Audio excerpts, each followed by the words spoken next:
Thank you for joining us this morning or afternoon, wherever you happen to be located. Um, let's get going. So, um, again, thank you for joining us today for our second Career Series event of the quarter. We're excited to have you guys back and to do this again this year after starting this last year. I'm going to give a brief overview of EPIC for those of you who are not familiar. EPIC acts as an interdisciplinary research hub for energy environmental research that's going on across campus. So anything that's climate change, energy, environment related. We combine the insights of economists, policy analysts, and business experts with that technical expertise. And we have our faculty bring robust cross-cutting research to the forefront of the global energy debate. So our agenda for today, we are going to have about 30 minutes of a moderated Q&A. I will lead that, and we'll then have about 30 minutes for a Q&A with the audience. So do think of some questions as we're talking. You can, we're going to do just by raising your hand in the second half of the event. So keep thinking about those questions.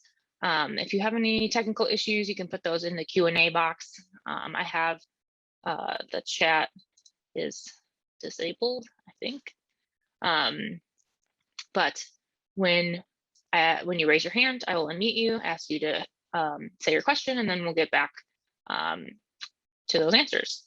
Okay, one other thing is we do have closed captioning. So if you do need that, that's there. Let me know if you're having any issues with that. So all right, we're gonna get started, and I'm gonna let Shruti introduce herself, and then we'll get going. Hi. There you go. Hi, everyone. My name is Shruti Bhimsaria, and I thank you for joining, everyone. Actually, wherever you are, good morning, good afternoon, good evening. I work at EPIC India, so same organization, just the India office, and I essentially head their research portfolio. So everything that goes through EPIC, which is related to research in India, I am working on that right now. And I also work with the executive director closely on some of the strategic elements. So that's strategic partnerships, fundraising, etc. Great, that's a great little overview of what you do. We'll dive a little bit more into specifics. We'll first start with the EPIC India organization itself and what your work looks like there. So just very broadly, what does your typical day look like? What are your main responsibilities? Obviously research related, but just what does that look like for you? So that's a hard question to answer, but I'll take a stab at it. I am in a management role, so it changes day to day what I do. And I work on a broad sort of set of projects, and some that are not necessarily projects, but just things that we are ideating at a certain point of thing.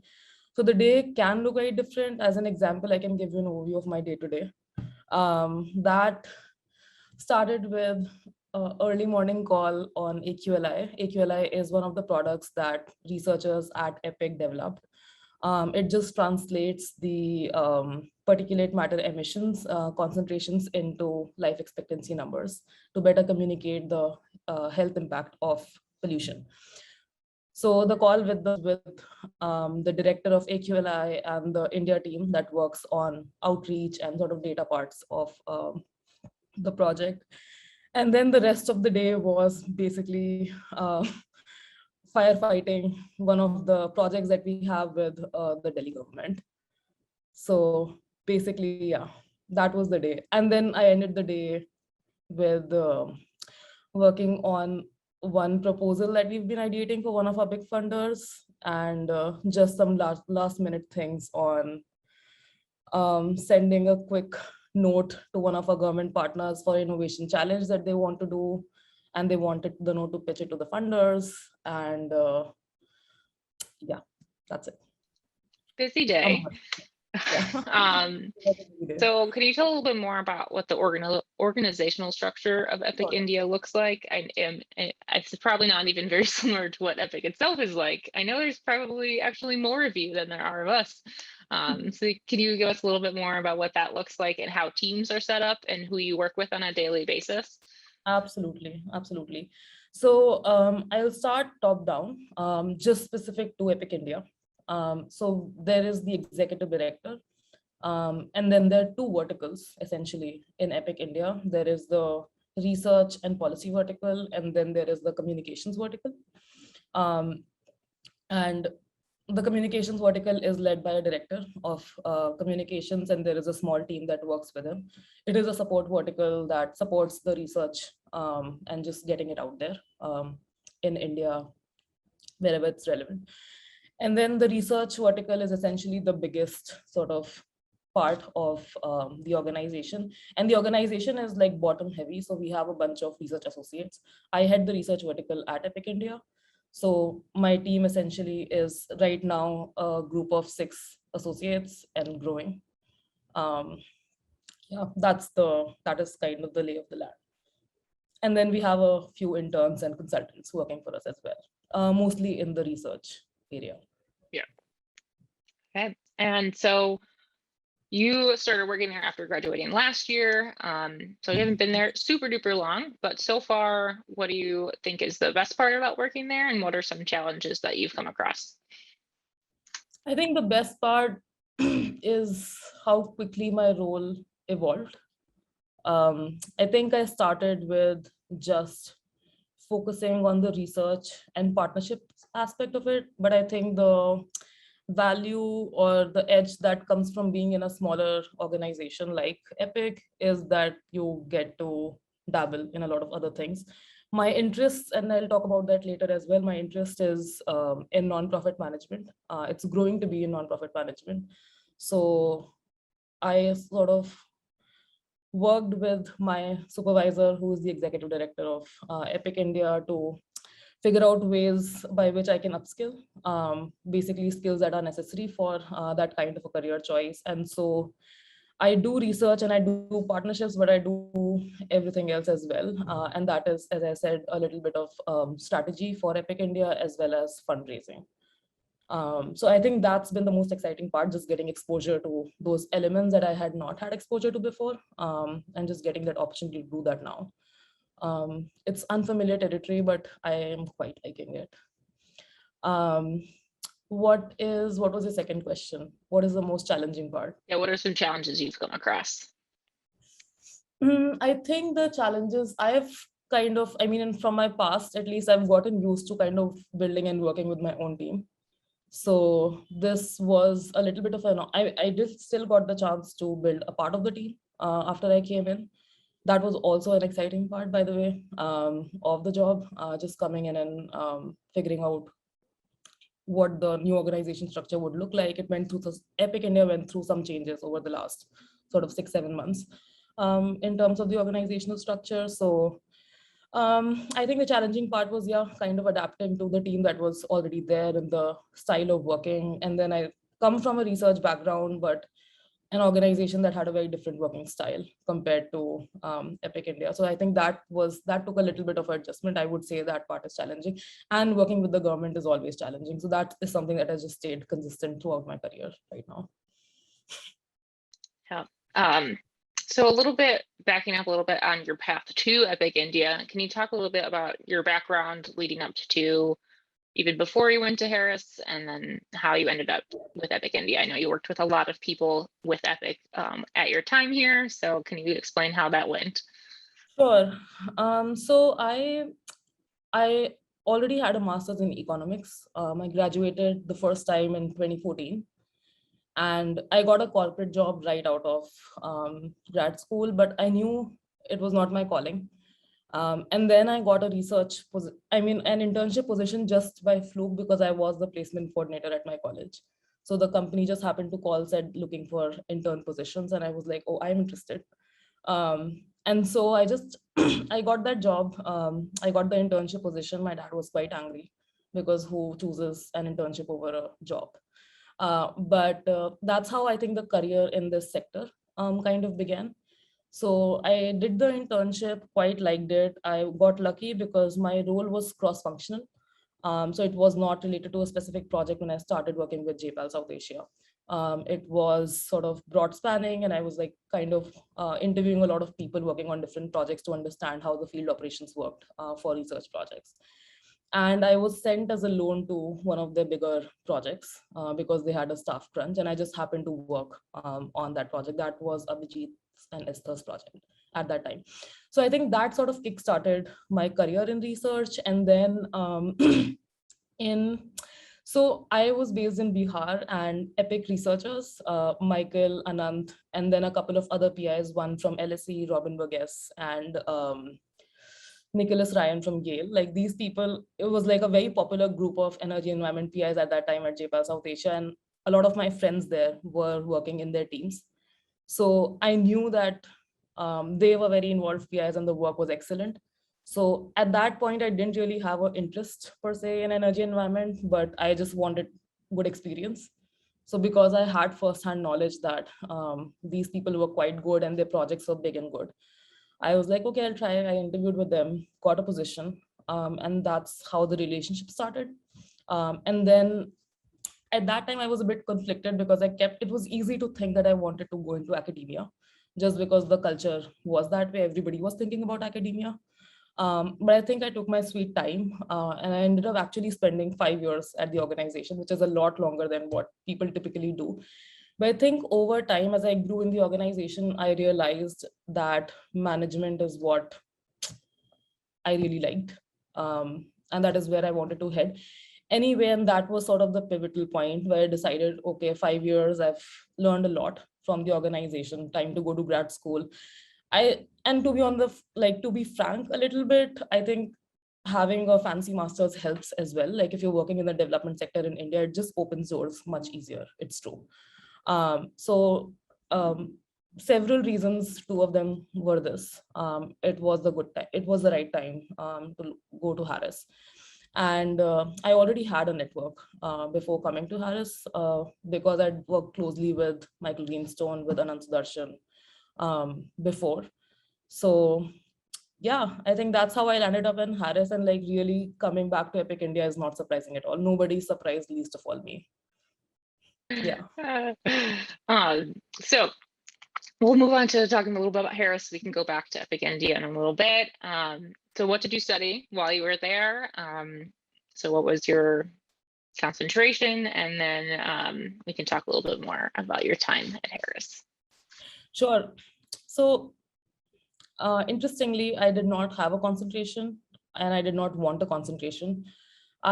Before I came to Harris, I was sort of fluctuating or trying to decide between whether I wanted to do an MBA or whether I wanted to do an MPP, because as I said, like I was more interested in leadership, but in the nonprofit area, like in still the development sector, made the choice of doing an MPP for several reasons, but how I wanted to build my curriculum at Harris was basically a mix of management courses and some subject matter expertise. And I wanted the subject matter expertise to be broad spanning because a lot of my exposure had been to energy environment already working in India. I still did a lot of energy environment classes. Some of them I really liked anyway, but I did not do a concentration while I was there. I spent a lot of time at Booth. Cool. Yeah. So were you involved in anything while you were at Harris, either inside or outside of Harris, that just helped and add some skills or anything in the energy area? Yes, I specific to energy environment, I sat on the board for the Harris Energy Environment Association. I was their VP of strategy. Yeah, that's what I did. And we launched the HIA Career Series last year. Like the alumni networking series, sorry, not the career series. It's kind of the career series. Okay, so we already talked a little bit about how your path to EPIC India from Harris, not surprising at all. Let's see, do you have any, sorry, go ahead. Oh, I was just gonna say, like I knew EPIC India, I knew what I would be getting into exactly, but I did do my market research. Like, it's not like I was just like, oh, like I'm getting out of grad school and I'm going to go to EPIC India. I did do my market research, as I said, and it was an informed decision for several reasons. I think it's also because I trusted the work that was done. It was rigorous. Um, it was done by credible researchers, and there are not a lot of such institutions in India right now. It's a growing market, but we're not there yet. So then, do you have any favorite courses or any advice for courses? I'm sure there's some people on here who are either currently at Harris or considering Harris. So any suggestions or just classes that you'll always remember? I like several. I think if I had to pick, the social enterprise lab at Booth was one of my favorites. It was a bit early. It was in the second quarter. So I got the opportunity to actually skip one of my core courses because I'd already done my master's, so it was easy to do that. And then there was this space empty, and I got this lab class. I really enjoyed that.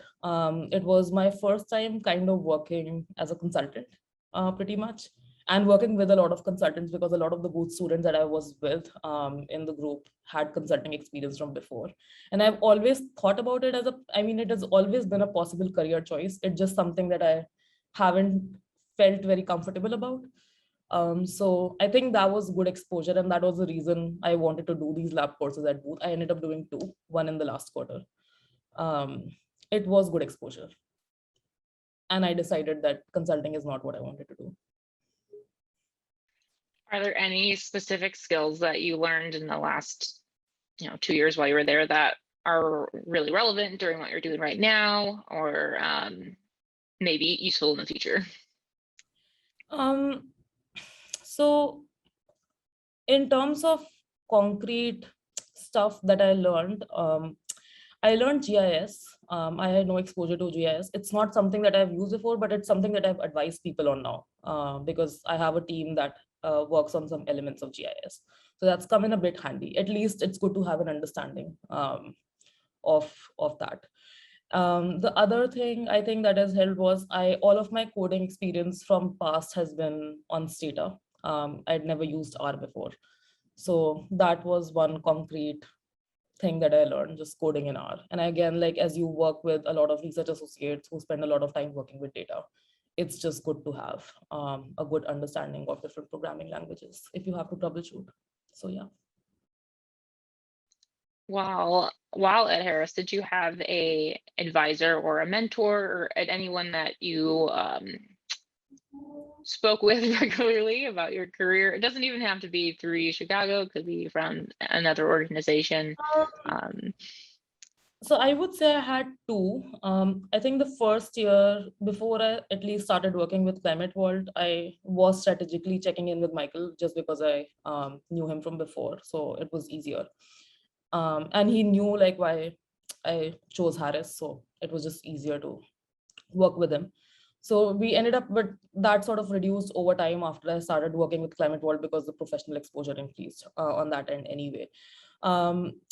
In the second year, I am forgetting what the name of that.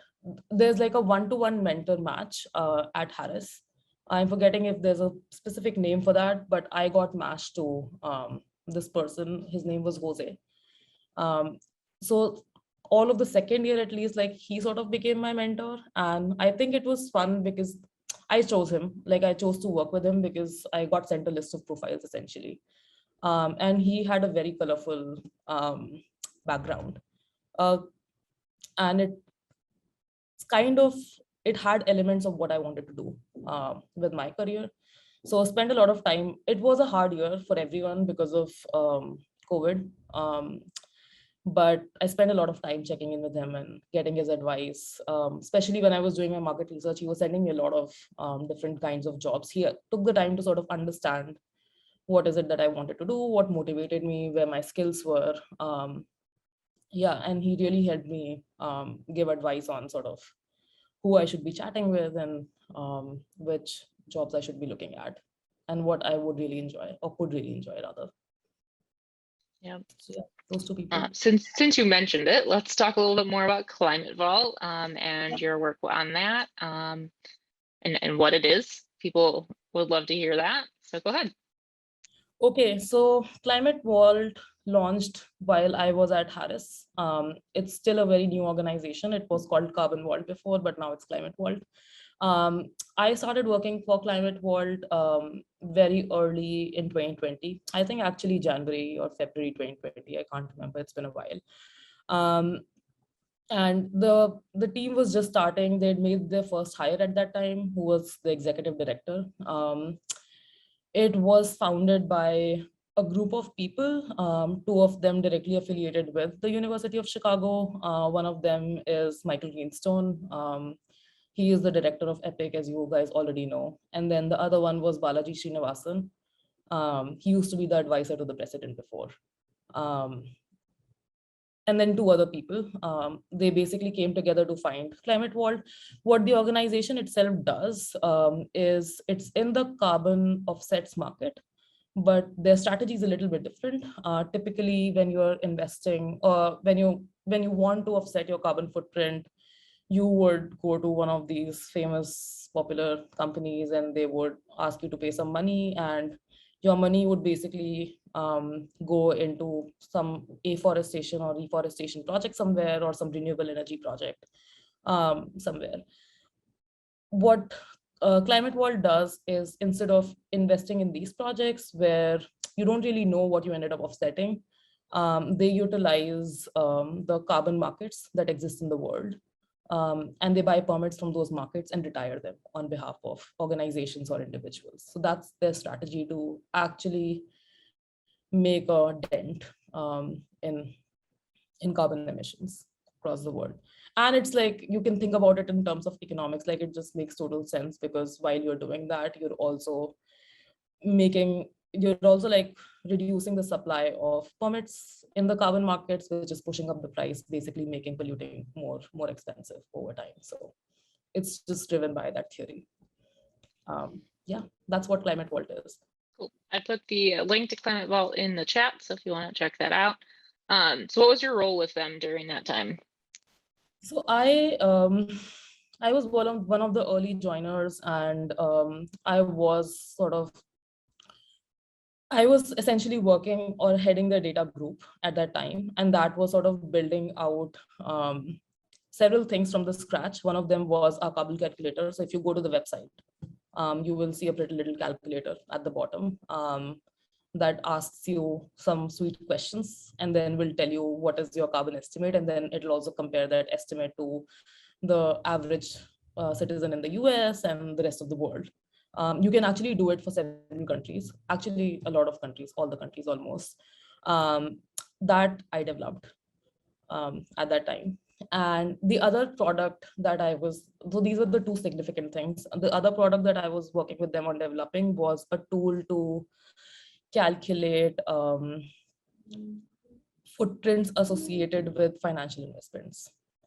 That's still a work in progress. So a lot of the work at the time when I was working on it directly was a lot of manual work, just somehow getting the calculations through, and I was literally just working on Stata.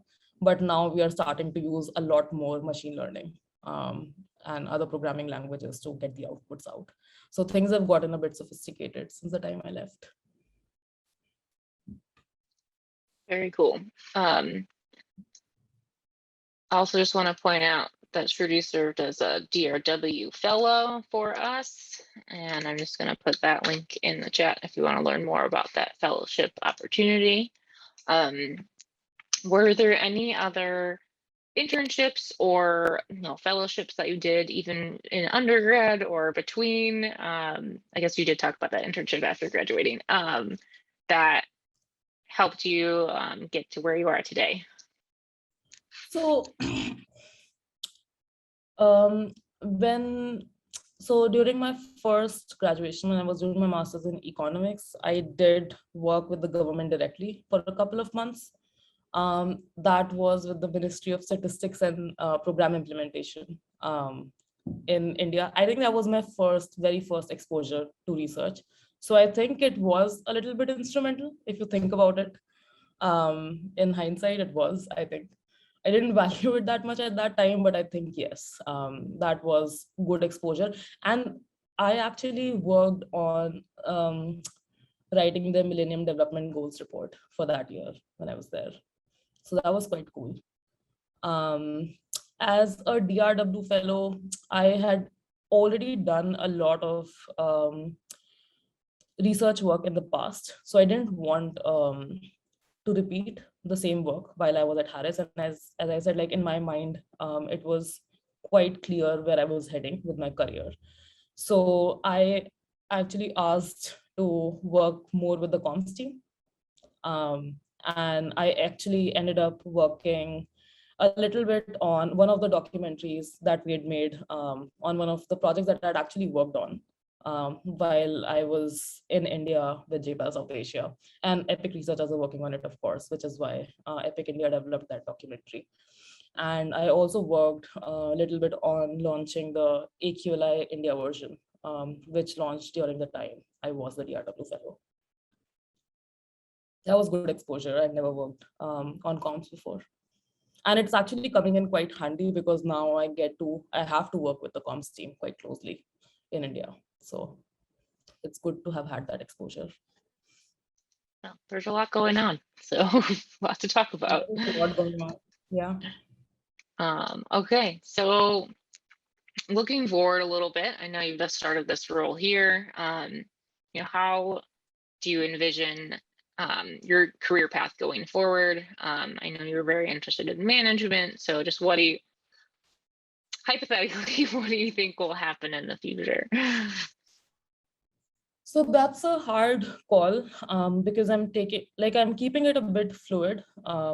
My mind has not changed drastically in terms of what I wanted to do, but like it started from not really knowing what to do, then thinking that I wanted to go into academia to like here.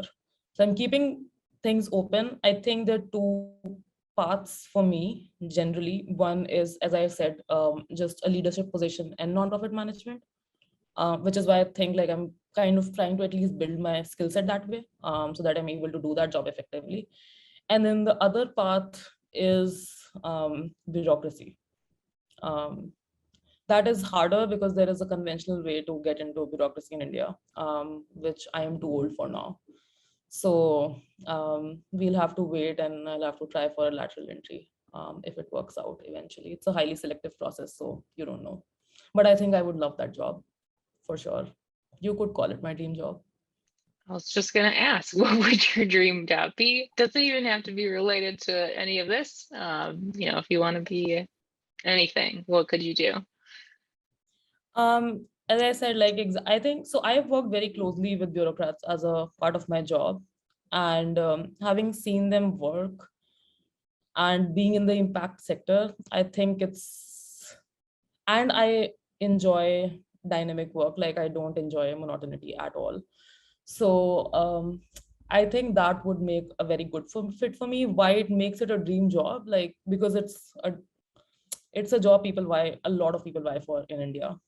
So it's a dream job because I think you've got to be extremely lucky to get into that job if you don't go through the conventional process. So it's going to be hard. There are few chances, but it might happen. Let's call it the dream job. All right, we'll take it.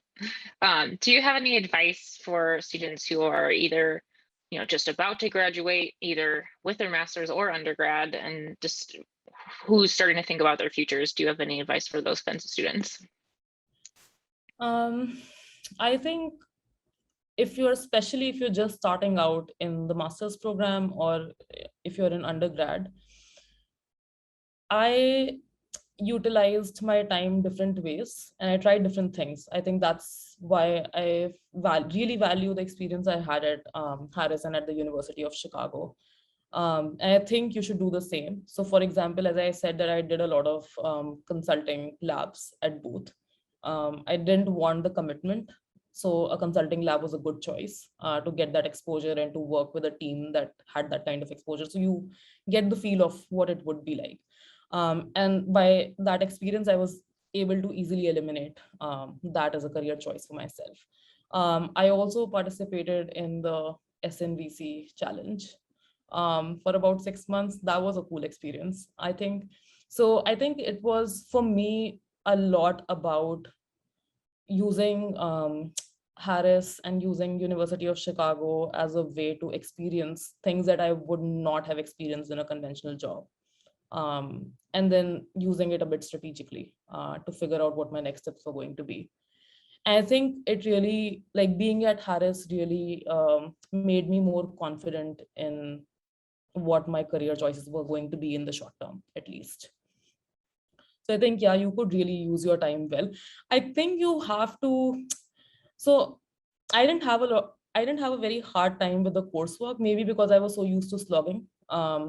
So for me, I thought that all of the time that I wasn't spending studying, I had to use it very well. I wasn't very good at networking. I still am not great at it. But I did take the pain and time to find out who were the people that I would benefit with speaking from.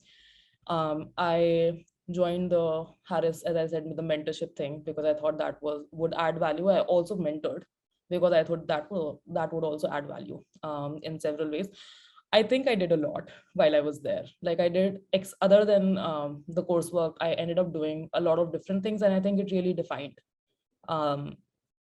my learnings and like what I am today, basically. So yeah, it was really cool experience, even though most of the time I was in India. I was only in the US for 2 quarters, but I don't think that hampered the experience. I mean, of course, there were things that I would have rather done back in the city in Chicago. I ended up missing a lot of lunch and learns, but I still think that I did gain a lot throughout the experience. Yeah, do that, guys. Hustle. Do all of the things. All right, thank you so much. Let's open the floor now. So if you have a question, please do raise your hand. I will then unmute you and allow you to talk. You can introduce yourself and what year you are, what school you're in, and then you can ask your question. And then we'll go from there. So the floor is open, but until someone decides to be the first person to raise their hand and break the ice, I'm gonna keep chatting and we're gonna ask a couple other questions, and then hopefully that'll get you guys going. We can get started. All right. So I'm gonna take it back to Epic India a little bit and talk about what are some like major current issues and trends that are going on just either in India or Epic India, or just the energy field in general, things that you're really working on. You're on mute. This happens so much. It's not even funny anymore. So this is the winter season. It's also popularly called the pollution season. I am in Delhi. It's the perfect setting. So air pollution is a huge problem. We just had the festival, there's stubble burning going on in Punjab and Haryana, which are the neighboring states of Delhi. And the meteorology is not in our favor. So all of the smoke just travels to Delhi. Pollution is a huge problem right now, and the PM levels are essentially 20 times of the WHO revised standards, actually. So it's pretty bad. Like it's very, very bad, the air quality in Delhi. So that is like one of the things that we're working on, and that is one of the things that are one of our most important projects is around. We're working directly with the Delhi government on basically two things. We basically work on all the, essentially attack all of the pollutants or all of the sources that would really exacerbate the pollution problem, trying to reduce them at source. And so that is one part, is to sort of design initiatives that would help the Delhi government do that. And the second part is basically building the government's capacity to be able to execute ideas like this, and just generally be strong in terms of monitoring and implementation. So I think that's one. Air pollution is just a huge problem in India everywhere, not just specific to Delhi. Delhi just gets a lot of press because it's a over-researched territory. On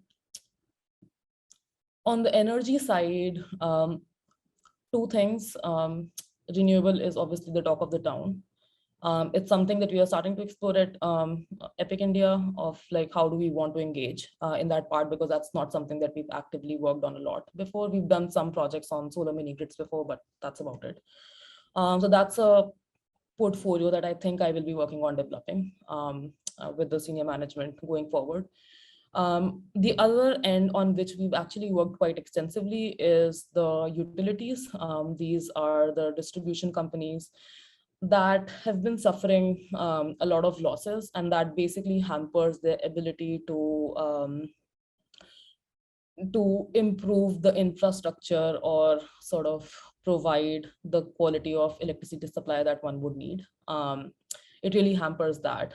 So it's basically an issue of energy security, as well as the supply infrastructure, as I said. So we basically, a lot of our initiatives and work have been around working with the discoms to sort of handhold them into figuring out ways to reduce the losses. In more recently, we've been exploring a partnership with a body in India that kind of works closely. It's like a government recognized body that works closely with a lot of states, state discoms, to essentially implement the new sort of technological innovations that are happening in that space. So we're exploring an opportunity to partner with them to help some of their work and also evaluate some of the work that they're doing. So that's basically what is happening, what are the priorities in both energy and environment, and then what you're working on. Awesome. We do have a hand raised. So Noel Johns, I'm going to allow you to talk and ask you to unmute. And then go ahead. Hi, Shruti. Thanks Hi. for doing this session. No I'm problem. Noel. I'm from India, and I'm considering doing an MPP soon. And one of the questions that I think that's been in my mind, like you just mentioned, is choosing between an MPP and an MBA. And you told me a whole story, and it really didn't make sense. But I would just like to ask you, in hindsight, would you still pick it? And do you think I mean, are there factors or learnings from your MPP that have helped you more than a regular MBA would have?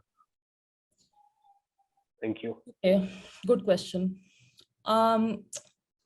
Okay, so I would say in hindsight, I would still pick MPP, partly because I think in terms of all of the offerings at Booth at the time, I really got the space and opportunity to pick whatever is it that I wanted to study out of what was being offered, while still being at Harris in my core sort of area of work and my past experience. And actually the Harris management classes are quite good, almost comparable to the Booth management classes. The negotiations class, I was conflicted, for example, if I wanted to do it in Booth or I wanted to do it in Harris. I ended up choosing Harris. And I think that was an excellent choice to do it here. So I think I would still go ahead and choose MPP. It was anyway a strategic choice because I had the liberty to choose 1/3 of my coursework and take it basically anywhere in the university. And I chose Booth because management is what I wanted to focus in on. So that was a strategic choice, but I still chose MPP over MBA. So I don't think I would change that. I think it was a smart decision. And I got everything I wanted out of the course over the course of those 2 years.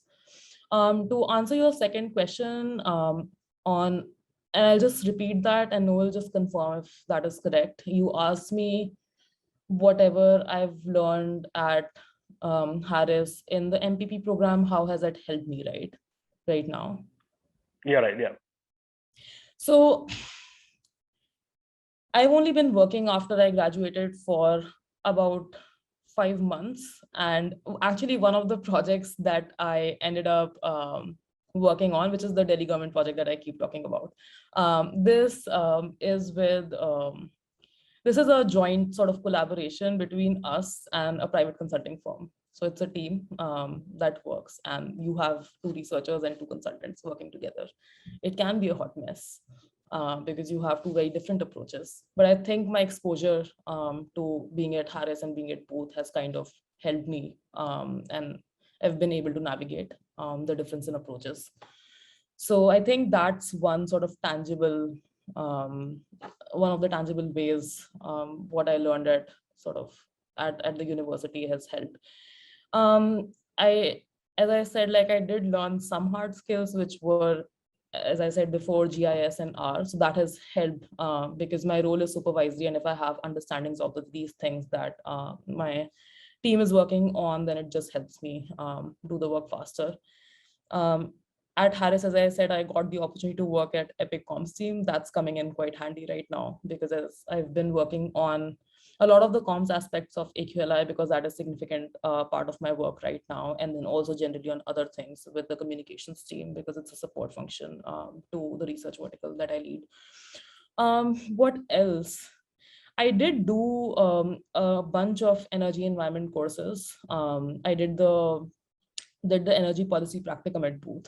It's actually a joint like Booth and Harris course and taught by two excellent professors that I've never written research papers before, but I ended up writing one for that class. That's my only output to show actually, like a research paper that I wrote. So I really liked that class. And I did a lot of other classes. I did the energy environment lab at Harris. I think that was excellent.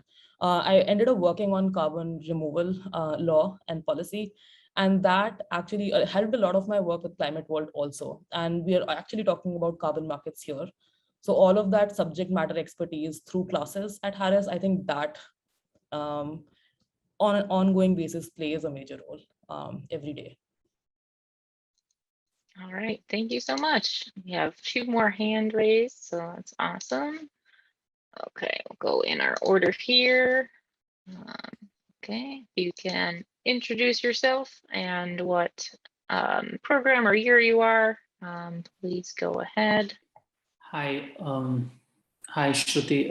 I'm Rameshwar from India. I'm in the MA Public Policy program at Harris currently. So I'll graduate coming June. And I have a work experience of close to 8 years working with Government of India as a consultant on their largely climate-induced disaster rehabilitation programs. And so I was looking at the livelihood aspect of it. We worked on the Kerala floods and designed livelihood programs for their rehabilitation and things like that. So, but basically I belong to Bihar. And so I was wondering if I come back, do you have, does EPIC have work in Bihar, Jharkhand, or the eastern part of India? Because I'm considering an association with EPIC if I once I head back. So if there are any projects working in eastern part of India that Sure. EPIC is working on. Sure. So, okay. So I think we're talking about 3 states specifically. We're talking about Bihar, we're talking about Jharkhand, we're talking about Odisha, right? Okay. So Bihar at this point, all of the work that we had has wrapped up. So we don't have any ongoing projects, whether in research or just policy scale-ups right now. In Jharkhand, we do have one project with the Jharkhand government. This is the Jharkhand State Pollution Control Board. Yeah. And essentially the work there is based off some research that we've already done. This research was done in Maharashtra. This was on information transparency. Basically, in a simple and easy way, sort of relaying the industrial pollution metrics to the public. And the research was completed some time back, and the Jharkhand government essentially showed interest in adopting that program. So we're working with the Jharkhand government right now to design some of the features of the program for them and sort of give them training to hand over that program to them. So that engagement will sort of, it's envisioned to be about 6 months from now. It can take a little bit longer, but that is the role that we're going to play, is to design, to do a lot of capacity building for the engineers and then finally hand over the program to them. So that's one engagement in Jharkhand right now. In Odisha, we actually have a couple of things going on. We have one new research project starting, essentially around the take up of clean water That is Anand Sudarshan's and Fiona Burdick's project. And then, so that's just starting. They're piloting, they're doing like a pre-pilot essentially to the intervention right now. And then the main study is going to start in January. So soon. Sorry, I didn't get, what is the exact project on? Drinking water. It's on clean drinking water. That's Okay. right. Okay. And then the second engagement is something that's not finalized. So I'm not at the liberty to say, but it's basically an overarching project with possibly with the government of Odisha. And the scope of that will be broad spanning and not specific to energy and environment. But hopefully that project will launch soon and then we'll be able to talk about it more. Okay, I'll get in touch with you for any specifics. Absolutely. Thank you. Thank you, Rameshwaran. Thank you. Okay, we have one more. Let's go. Hi, Shruti. Thanks a lot for talking to us today. My name is Vishal. I'm a first-year CAP student at Harris. And I have been working in digital agriculture for a while, and now I'm seeking to transition to energy and environment. And you did mention working at the E&E lab. So I just wanted to hear more about your experience there, the kind of project you worked on, and how I can leverage my experience there for a career in, let's say, climate or environment. So I think they'll give you choices. For me, I ended up working with the American University's Institute for Carbon, let me see if I remember it correctly, Institute for Carbon Removal Law and Policy. That's the institute that we worked for. And what we were working with them on essentially is just doing a deep dive into the different carbon removal technologies and basically pros and cons of those technologies, and then what were the standards that they were using to verify some of the permits that they were issuing, the CDR permits that they were issuing. So it was a lot of documentation that we did, and for that we ended up doing a lot of research. So I did end up gaining a lot of exposure to, I didn't know, for example, that markets existed in this world. For example, Puro Earth is like one of the markets where you can actually buy or actually trade permits, CDR permits. So we ended up doing a lot of this research on different technologies. So we're like talking direct air capture, storing carbon in cement, storing carbon in wooden building elements, stuff like that. So that came in very handy for me, as I said, when I started working for Climate Vault, because carbon removal is one of the components. So in Climate Vault, the work does not end once you're like done selling the permit. You actually use that investment to invest in carbon removal technologies to actually drive the price down. That's the larger goal. So it came in very handy for me. So that's how I used that experience. The professor is really good. Will Burns is his name. He was the one teaching the course to us at that time. And it was interesting to see other projects as well and learn from them. We actually did all of the classes. Like we were there in every class and we were sort of learning from what other people were doing, what we were doing. We ended up reading a lot of, he gave us a lot of good readings to read and inform ourselves. And he himself actually luckily was associated with American Institute. So he was able to give us a lot of knowledge as well to do our job better. And I learned about sort of life cycle assessment. And there's something called a social life cycle assessment that I didn't know existed at that time. So a lot of good technical sound knowledge of a topic that I'd never worked on before. I think that is the value I got from the Energy Environment Lab. That was a really good choice. I must recommend, this is for everyone, I must also recommend the Impact Investing Lab. That's really good. Got it. Yeah, so sorry, quick follow-up. This was an academic year internship, or was it something you did over the summer? It's a course. The Energy Environment Lab is a course. It's one of the policy labs. So policy labs will be offered through different, I think, I can't remember if CAP students can do policy labs. I think you can because you do have electives. I know you have a lot of core courses to do. So it's one of the policy labs that's offered, and different policy labs are offered around different themes. I think it was the last quarter was when the energy environment policy lab was offered, or the second last quarter. So you can find out from your academic advisor on when will the ENE lab be offered, and Got it. maybe you can plan around it. So I thought you were referring to the urban labs, the ENE lab.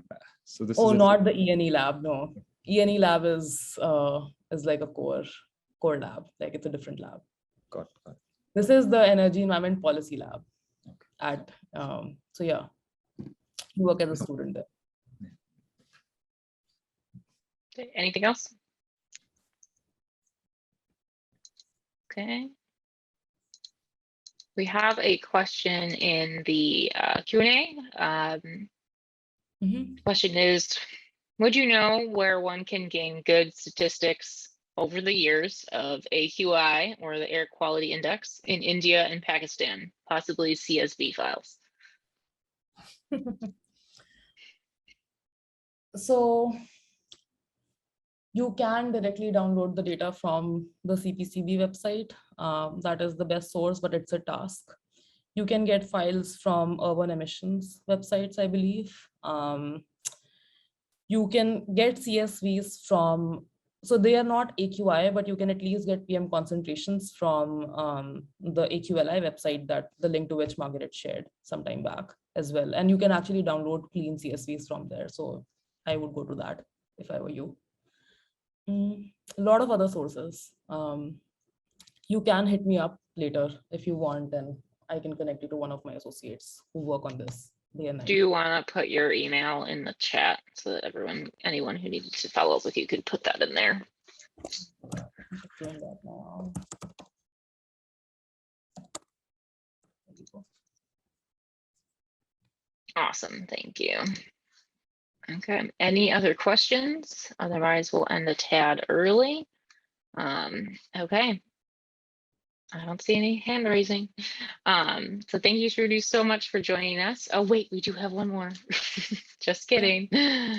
All right. Is this a follow-up to our Q&A question as well? Sorry, yes. I'm actually from Lahore, and you were talking about the smog season, so we're really dealing with it really badly in Lahore.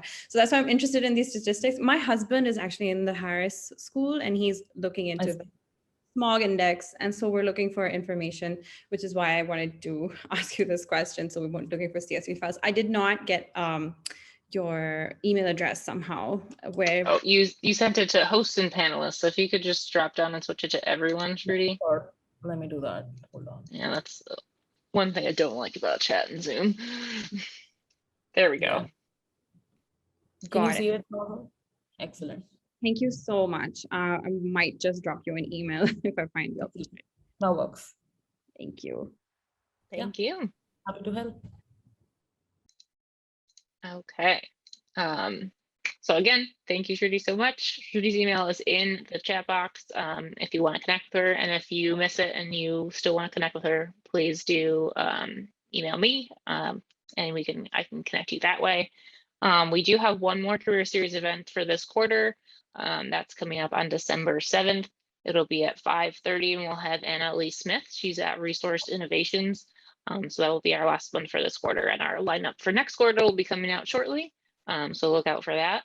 But again, thank you for joining us, and I hope you got to have some lunch before you head off to your next activities. And that's it. Thank you guys so much. Bye, Shruti. Bye. Thank you, Margaret. Thank you, everyone else. Bye.